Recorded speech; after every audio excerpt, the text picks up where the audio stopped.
Today's episode is brought to you by the Tax Defense Group. Due to the global pandemic, the deadline to file your taxes for 2019 was pushed back to July 15th, 2020. If you haven't filed for 19 yet, there's good news. The Tax Defense Group can e-file your taxes for you. The process is quick, and for millions of people, you'll get money back. So, what are you waiting for? Call the Tax Defense Group today at 800-850-7973 to get started.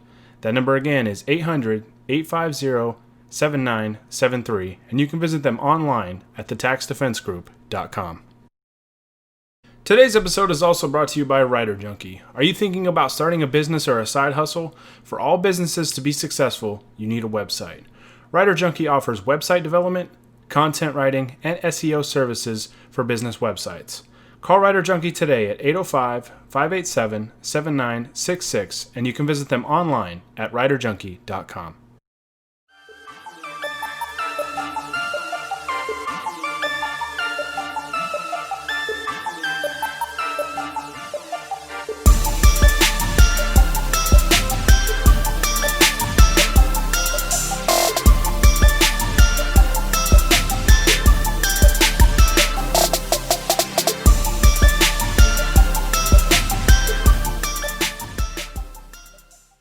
What's going on, everybody? Welcome into another episode of the Lakers Outsiders podcast brought to you by UCast Studios. I'm your host, Gary Kester, here with you as always. And with me today is my good old pal, Honi Ahmadian. Honi, how you been, man? I am doing great. I am very happy about this long weekend that we're about to have, and I am looking forward to not going anywhere because I do not want to catch the Rona. Yeah, nobody wants to catch that. I mean, I feel like maybe the NBA players are going to be in a bubble. Yeah, maybe Adam Silver does, but everybody be in a damn bubble of some sorts if you can, so we can get through this damn thing already. Because I'm ready for life to go back to normal and sports to be back to full capacity and all that stuff. Safely, of course. So, yes. All right. So today we are going to talk about what's been going on with the Lakers lately. Since the last time we talked, there has been some pretty significant news regarding the Lakers and really the NBA. And so we're going to talk about that today. We're going to talk about Avery Bradley not playing with the team to finish the regular season and in their playoff run, and the Lakers signing J.R. Smith with that open roster spot. And then we're going to talk about a little bit about their schedule, which was quite a bit different than what everybody was expecting based on reports that came out. So we're going to talk about those things today. As always, guys, if you like podcasts or you're listening to this on YouTube, be sure to like this video and be sure to subscribe to Lakers Outsiders and UCast Studios on YouTube and wherever you get your podcasts. And of course, you can always follow Lakers Outsiders on Twitter and Instagram at Lakers Outsiders, and you can like us on Facebook as well. And of course, you can get all of our content up on LakersOutsiders.com. You can follow Honi on Twitter at HONIAHM, and you can follow me on Twitter, just at Gary Kester. That's GaryKester. Can't promise you that the tweets are always going to be good, but sometimes I'll land a good one. So I can. Oh, there you go. Follow Honi. So, all right, let's jump on into this. Like I mentioned, big news from the Lakers within the last, week or so. Avery Bradley has opted out of joining the Lakers in the Orlando bubble with the resumption of the NBA season, the final 8 games of the regular season, and their playoff run. So, Honi, what was your initial reaction to this? And I guess just kind of talk about your thoughts on how big of a loss this is going to be for the Lakers. So, number one, I think the only correct initial reaction is to just be supportive of Avery Bradley. His decision was based on his family's health. He has a child who's had issues with respiratory illnesses before. Nothing but respect for Avery, just making sure that his family's safe and healthy over anything else. Absolutely. Yeah, so it's hard to talk about basketball when there's obviously such a very important thing affecting so many people. But on the basketball side of things, with Avery being out, um, I go a couple different ways on this. I think Bradley has had a very important impact on the team, even if his play on the court hasn't always been great. It's up and down to me. There's aspects to his game that are very important. Some things that he's definitely sometimes a detriment to the team for. But from a team mentality perspective, I think Avery Bradley is as important as anybody. Mm-hmm. And especially coming out of the gate this season, just making defense the thing that this team wanted to focus on. That's changed throughout the season, but they started the year out just demolishing teams defensively, and I think that really helped the team become coherent, gave them a great team chemistry. Players were trusting each other defensively, which meant that they were then trusting each other offensively. And I think Avery Bradley, just at the point of attack, being this fierce competitor, and really hounding opposing point guards, was honestly about as important as Anthony Davis on the interior, or as LeBron kind of coming out with a mission of proving to people that he can play defense still, or that he wants to play defense still. I don't think Avery Bradley is the team's best defender. I don't think he's even the team's best perimeter defender. But I think that sort of just the mentality that he provides on that end is really, really crucial to the team. On the other hand, I don't really perceive it as being a huge issue for the Lakers, because I think the guys that were playing behind him at that point guard position, whether they be Alex Caruso or Kentavious Caldwell-Pope, who I'm sort of expecting to start in his place, I think those guys can kind of provide everything that Bradley does, and in some cases even provide more than him.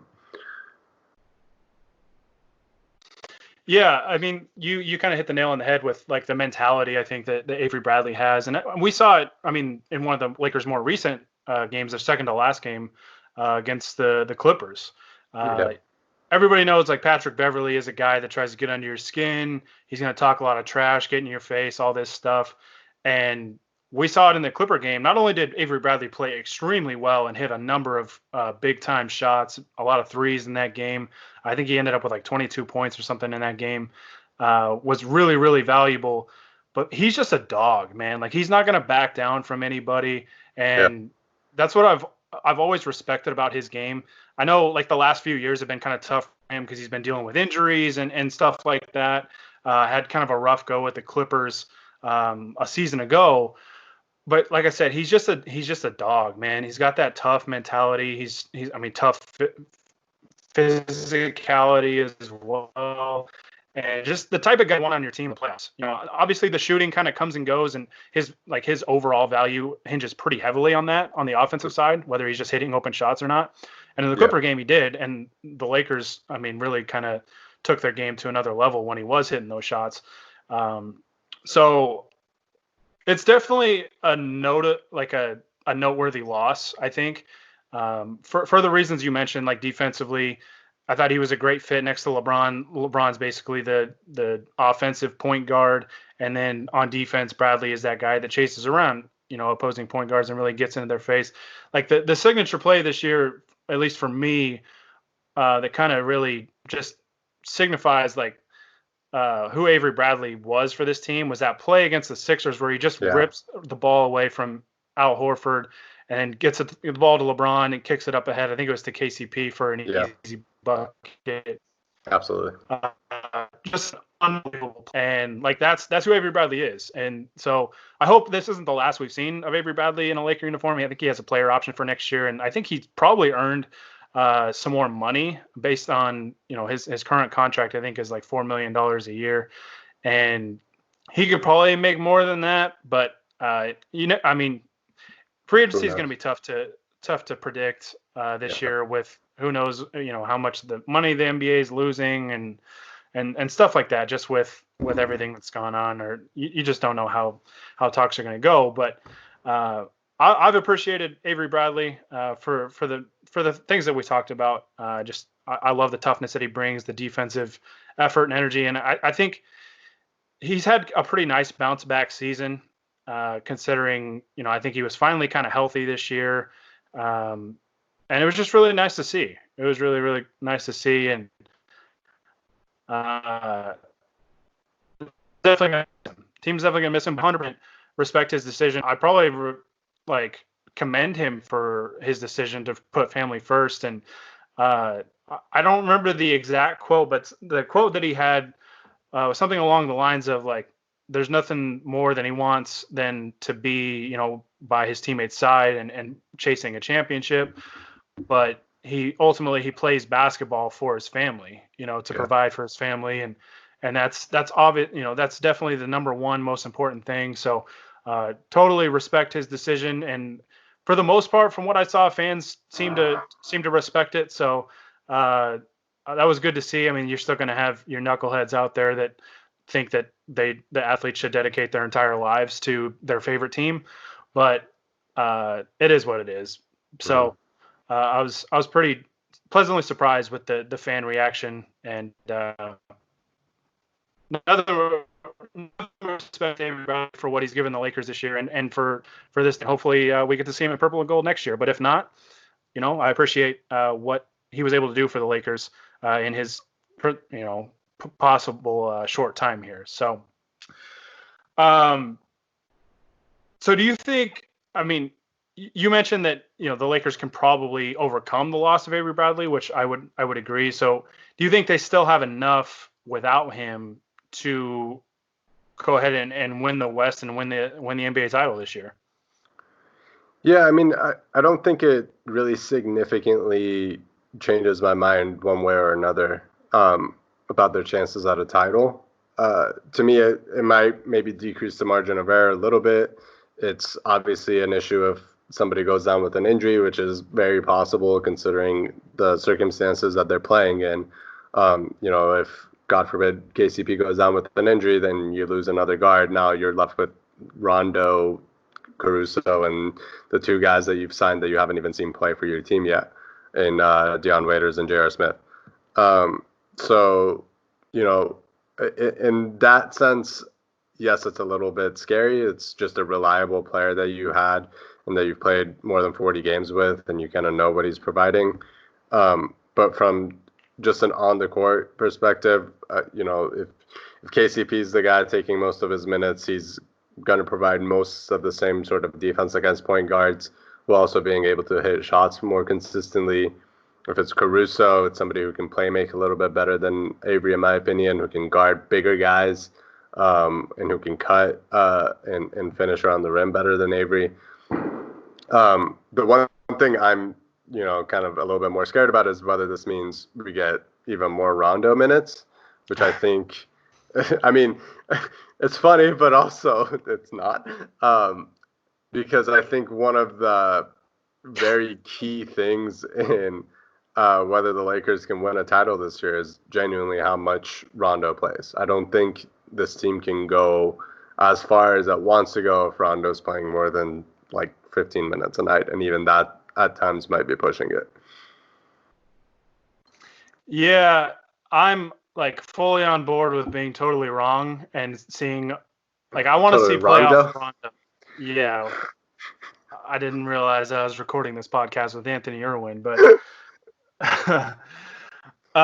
no, I hope we see playoff Rondo, and I hope we see that dude that in years past has elevated his game in the playoffs and makes us all look bad. That'd be great. That would honestly, I think I said this on the last podcast that I recorded, which of course I did a solo pod of top 5 role players that can win them a playoff game. Bradley was in that top 5, and then right after he announced that he wasn't going to play, so I gave him the old Kester kiss of death. But yeah, no, I mean, to me, it'll be really interesting to see how Frank Vogel adjusts to this and really kind of tweaks the rotation, because you're losing a starter. That's a pretty big deal in terms of not only the things that we mentioned, but also your depth. And obviously, rotations get a little bit shorter in the playoffs. So, I mean, there's that to factor in. Plus, these guys are going to be pretty fresh, but there's also the kind of the factor of like they're not going to be in midseason shape either, with just 8 games under their belt. So it'll be really, really interesting to see. I agree with you. I think KCP takes that starting job. I just hope we see more minutes for Alex Caruso because I think he can provide a lot of some of the same things that Bradley provides, especially defensively. Caruso honestly might be better defensively than Avery Bradley. He like people might think that that's like blasphemous to say, but like Caruso is legitimately really, really good defensively. So I hope we get to see more Caruso minutes because of this, and I'm cool with KCP. I think that would be good because his shooting has been really, really solid this year. And I think he's better suited guarding those smaller players rather than guarding like a Kawhi Leonard, where he's just too small to guard those guys. So, I'll be curious to watch or curious to see what Frank Vogel does with the rotation with Bradley out. But I do think the Lakers have the pieces to make up for this loss. I think they've got enough depth that a number of guys can step up, and I think you still got LeBron, you still got AD, and you got guys that can be able to play off of those two. And I think different guys will be ready to. Hopefully, one of those guys is J.R. Smith. We haven't seen Dion Waiters in a Laker uniform yet. We haven't seen J.R. Smith, who is going to wear number 21. Shout out to, I'm trying to think, Michael Cooper, Josh Powell, Kareem Rush. Hey, Travis Ware. Oh God, Travis Ware. Zach I was gonna earlier this year. All right.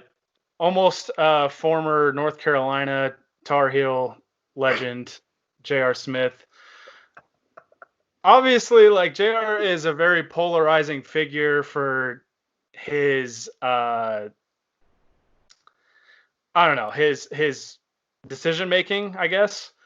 Obviously, there's the popular meme that goes around of game 1 of the finals a couple years ago with LeBron and J.R.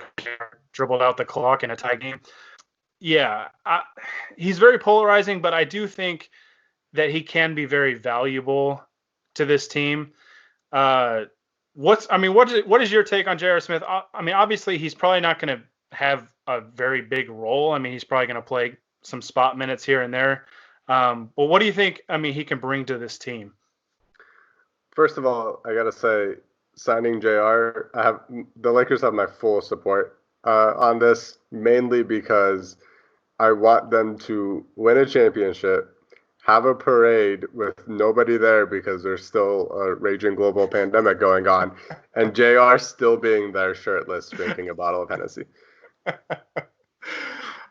I was looking up old tweets of mine about J.R. Smith and the Lakers, and like I remember I forgot that I quote tweeted that Hennessy became like official sponsor of the day, and so I made a comment about J.R. Smith coming to the Lakers like a while back, and hey, sure enough, he's a Laker. I think I had one from like last year too about future Laker J.R. Smith, so very much vindicated.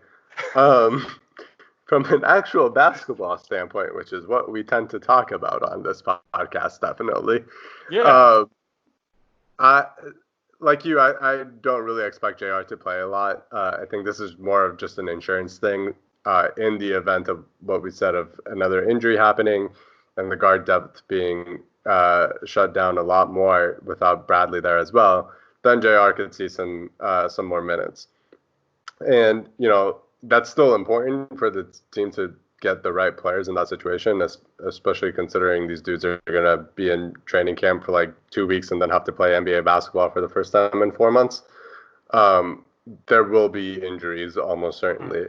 And so getting a guy in JR who's a veteran, who's been in 4 NBA finals, I believe, and had some great performances next to LeBron, honestly. Like, everybody remembers the Game 1 mistake, but he legitimately has had some great performances in the playoffs with LeBron, and the two of them have worked great together, which is why LeBron obviously is really happy about his former teammate joining him.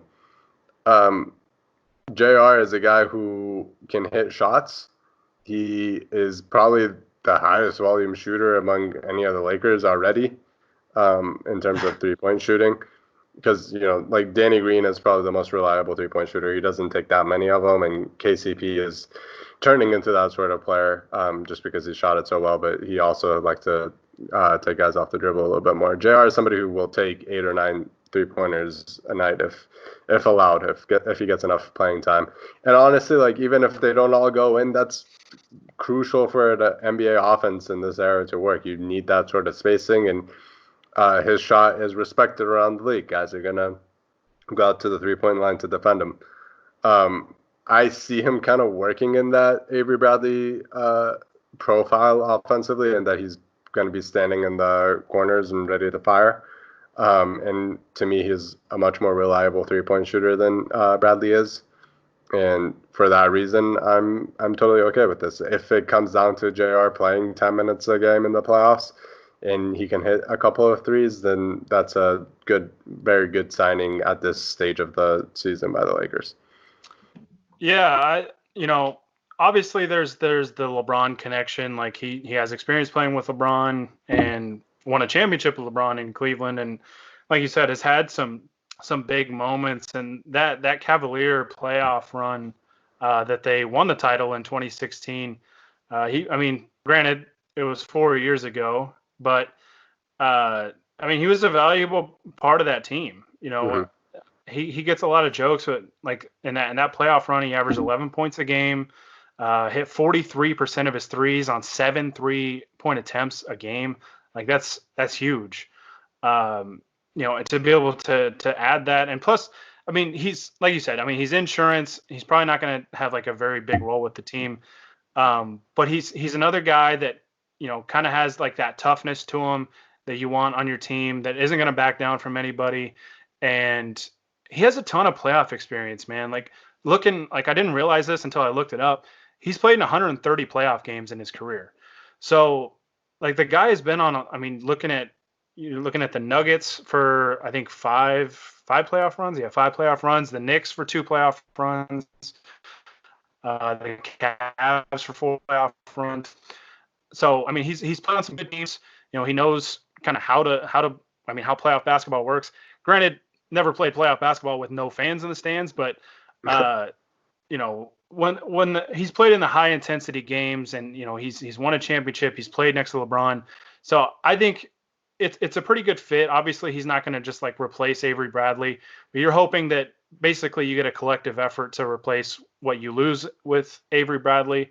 And hopefully you just get like some contributions here and there, like Dion Waiters, you hope that can come off the bench and deliver like some playmaking, like when LeBron is resting, and you hope JR can come in and hit a couple threes, and Caruso can play good defense. And, you just get those little contributions from everybody, and the team will be just fine, because your 2 superstars are obviously going to produce, night in and night out. So I like it, makes a ton of sense.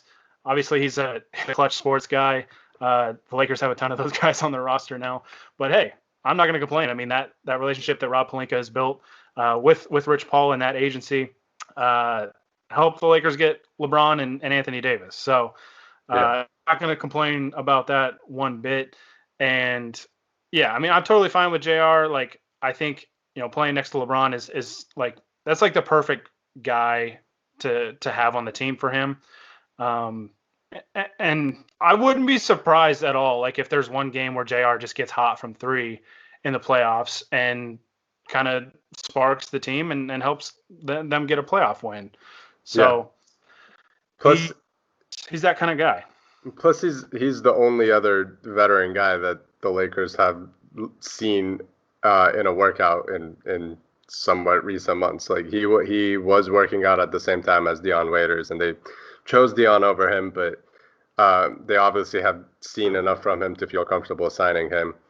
The only concern here should be that he has not played NBA basketball in literally 20 months, and so you never really know what sort of rhythm he's going to be. He's not really going to have a lot of time to get in rhythm before the playoffs start. But if he does, then he's a very dangerous weapon. And one of the one of my favorite things that I've learned since the Lakers have signed him is that J.R. Smith is top 5 in three-pointers made in the NBA Finals.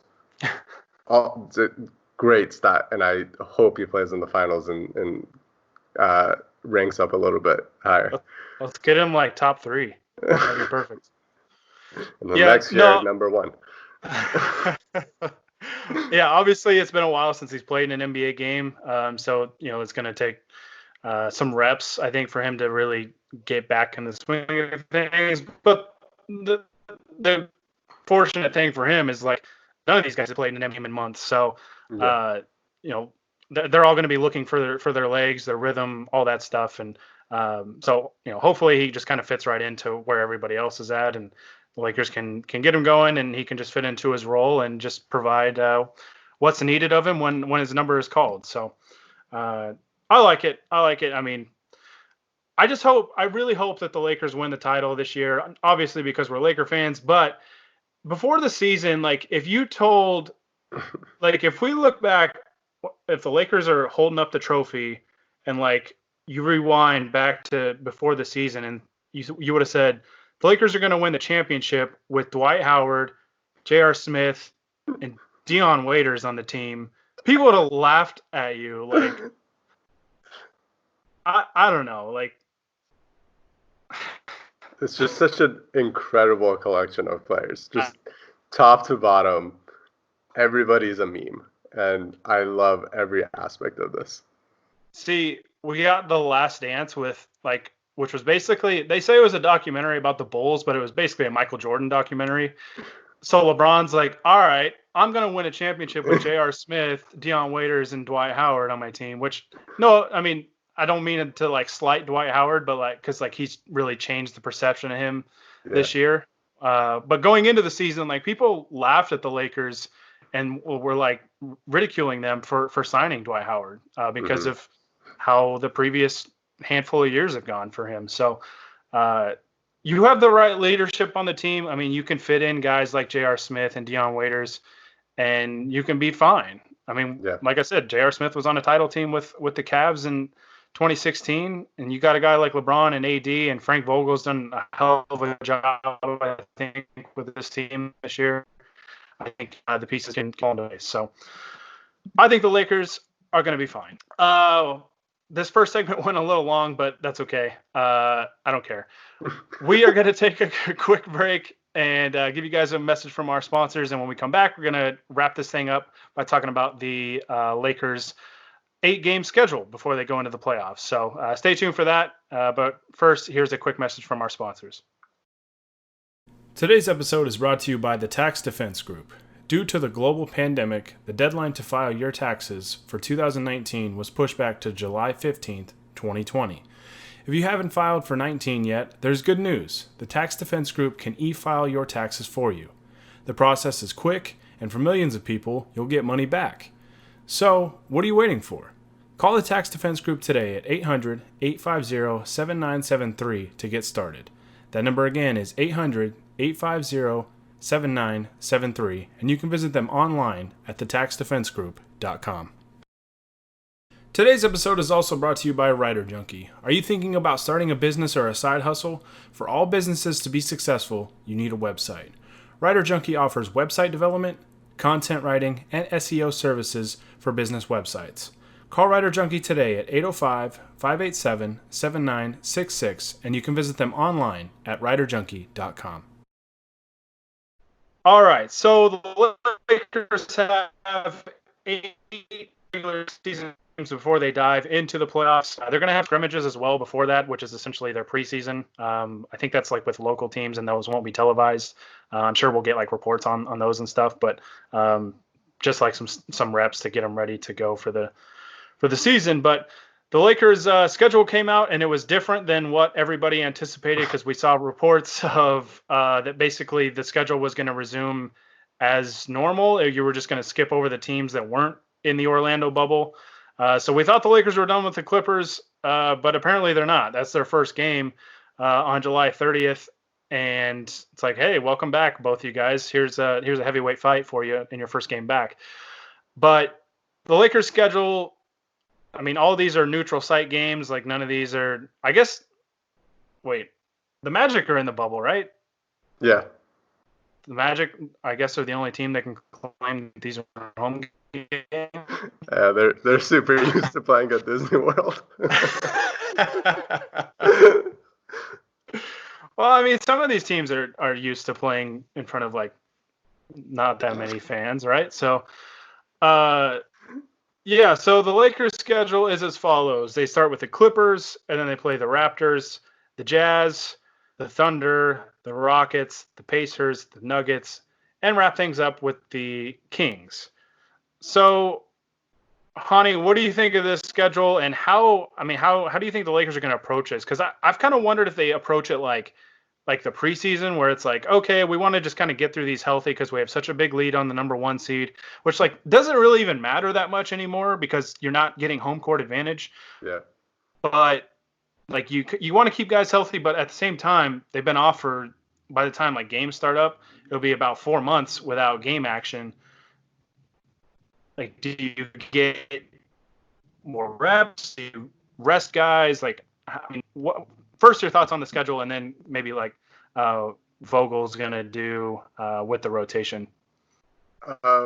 My very first thought with the schedule, especially because this came like I don't know how time works anymore, but like a couple of days after Adam Silver said that they're coming back because sports matter to people and it's not because of money, is that I laughed very heartily at them adding an extra Lakers-Clippers game for opening night, quote unquote, just to rake in a little bit more excitement and that sweet cash. I just hope that adding this kind of game because of this rivalry doesn't mean that the players do something dumb and play way too intense in their first game back after 4 months and we get injuries, and that's on both sides. I hope that they play that smart. Other than that, it's pretty much what we expected. It's a fairly tough schedule, but one, I think everybody's schedule in the bubble is pretty tough because nobody's playing against the worst 8 teams in the league. And number two, I don't think we can really even say what schedule is hard and what isn't, because we don't really know what teams are going to look like after coming back to play. We don't know what teams are, what of the top tier teams, which ones are going to take this seriously and try to win games, which ones are going to rest players. Honestly, like, I think playing against teams that are pretty secure in their playoff position is an advantage over playing against teams that are fighting for those play-in spots at the bottom of the conferences. So, I mean, beyond that, I don't really have a take on the schedule. It's just kind of like, I don't really know what to think. You know, we don't know what any of these teams are going to look like. But to your second question, I hope. It's a very tough decision, honestly, for Frank Vogel, because you want to get these guys in rhythm and get them back to where they were kind of peaking at the right time, as a lot of Lakers players, coaches, fans, media people have said.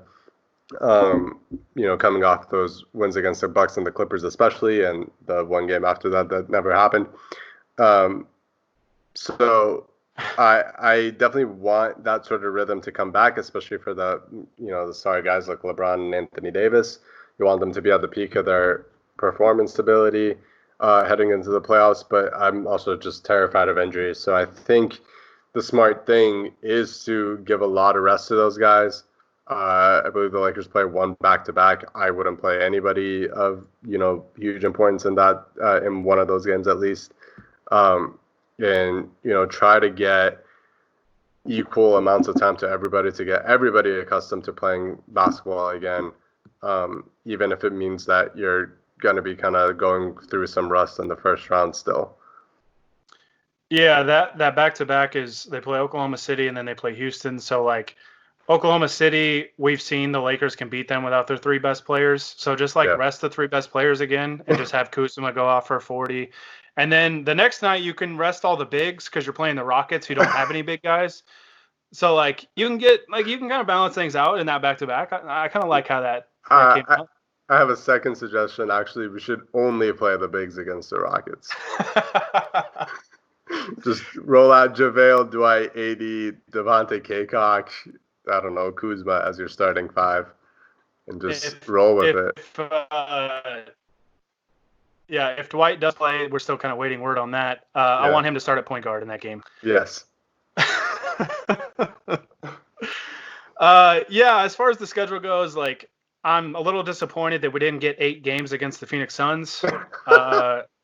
I would have settled for 4 games against the Suns and 4 games against the Kings, but we got 1 game against the Kings. So, I mean, and it's the last game where we're probably going to play the end of the bench. Jared Dudley's going to play like 39 minutes, which will be great. But looking forward to it. Like you said, though, I mean, the schedule was going to look tough regardless because, like, you throw out the 10 worst teams. You're not playing teams like the Warriors or – God, I don't even know who else was that bad this year. But, like, you're not playing – it's been so long that I just don't even remember, like, what happened in the NBA. But, like, you're not playing the best teams. Like, and I think that's kind of the nice thing if the Lakers do go like their usual rotation for these 8 games or 6 of the 8 games or whatever, is that, like, you're getting them ready for playoff basketball because you're playing against good opponents, and you're not having them, like, beat up on the Kings and the Suns every night. So, like, the schedule is what it is. Like, I'm glad. I was hoping there would be no back-to-backs because, like, between the 7th and 8th game, they play Monday the 10th against Denver, and then Thursday the 13th against the Suns or the Kings, excuse me. And I was like, we couldn't have, like, spaced that out so they didn't have to have a back-to-back, but whatever. I mean, I think it's fine. I mean, it's 8 games. Hopefully guys can just get enough reps. And really, I don't really care about seeding, in all honesty. Like, I know a lot of people have said, like, I mean, ideally, you want to meet the Clippers in the Western Conference Finals. But, like, there's no home court advantage. And, like, I'm about that, like, you're going to have to go through the Clippers anyways. So if it's in the second round, it's in the second round. I really don't care. I would be shocked if the Lakers lose the 1 seed because they have, I think it's a 5.5 game lead with 8 games to play. Like, that's going to be really hard to lose that. Plus, Kawhi is going to sit out some games probably. And the Clippers are probably going to rest guys too. So, I'm not honestly worried about these games. Like, all I really care about, I don't even care if they go 0-8, to be completely honest, as long as they get through the games healthy. Because I think their first round matchup can be used as, like, almost like more reps to get their legs under them for the really tough games. Because I just don't see a team that getting that 8th seed that can beat the Lakers in a playoff series. I just don't. There's one team that kind of scares me a little bit, and that would be Portland.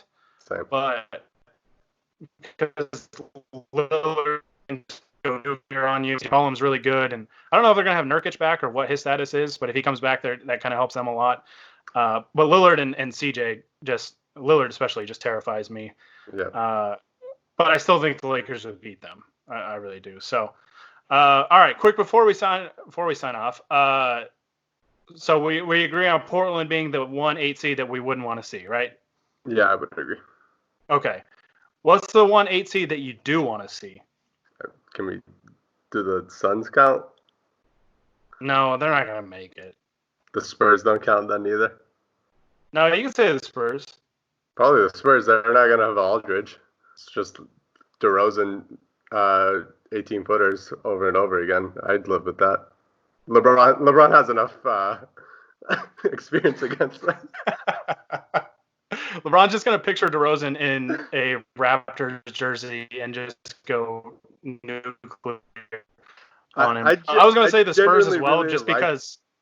Sorry, I genuinely really like DeMar DeRozan, but it would kill me if he moved to the West. LeBron moved to the West, and then they had to play again in the playoffs after the Raptors won a championship without him. That would be so funny. Poor DeMar. He doesn't deserve that. But I would say the Spurs as well, just because I think the Lakers match up really well with them. And like you said, they don't have Aldridge. And, like, I mean, you and I grew up, I mean, we're similar in age. And, like, we grew up, watching the same Spurs and Lakers battles. in the playoffs throughout our lives. And man, I would love to just smack the Spurs in the first round. That would be just glorious. Like a Spurs sweep, like to make like it would be like poetic justice, really, because the last time the Lakers were in the playoffs, they got swept by the Spurs because Kobe was out with his Achilles injury. Hell, the Lakers were starting like Darius Morrison and Gowdlock in a playoff game, for crying out loud, in that series. So it would be like perfect to get the Spurs in the first round and just smack them. Then it'd be like it comes full circle. Do that, and then Dwight walks off the floor with his jersey off next to Rob Pelinka or something. Mitch can come back for it. Who cares? I don't care. Yeah. Oh, that's another team that sucks, the Hornets. Just invite Mitch to the bubble just so Dwight can yell at him walking off the court, which I think people said like he wasn't yelling at Mitch, but it really looked like he was in that playoff game. So, yeah, I don't know. I just want to smack the Spurs again. Like I really was hoping we would get to play the Spurs again, but oh well. Yeah, so that's going to do it for us this time. This went a little longer than I thought, but time flies when you're having fun, right? Exactly. And also, as we learned, time doesn't exist anymore. That's true. Time does not exist anymore. 2020 has gone on for actually 13 years. So, yeah, we're gonna get out of here. As always, guys, be sure to like this video on YouTube if you're watching on YouTube or listening on YouTube. And you can subscribe to Lakers Outsiders and UCast Studios on YouTube and wherever you get your podcasts. And you can follow Honi on Twitter at HONIAHM. You can follow me. Spelling is hard. But you can follow me on Twitter at Gary Kester. And of course, you can follow Lakers Outsiders on Twitter and Instagram. And you can like us on Facebook and get all of our content on LakersOutsiders.com. Honi, thank you so much for joining me. These are always fun, and we're going to be looking to do more because we're at the time we're recording this, we're 4 weeks away from today. Yep. Hopefully, Florida can get their crap together. So, on that note, we're getting out of here, and thanks guys for listening. But until next time, this is Gary Kester with Honi and the Lakers Outsiders signing off. Shout out Josh Powell.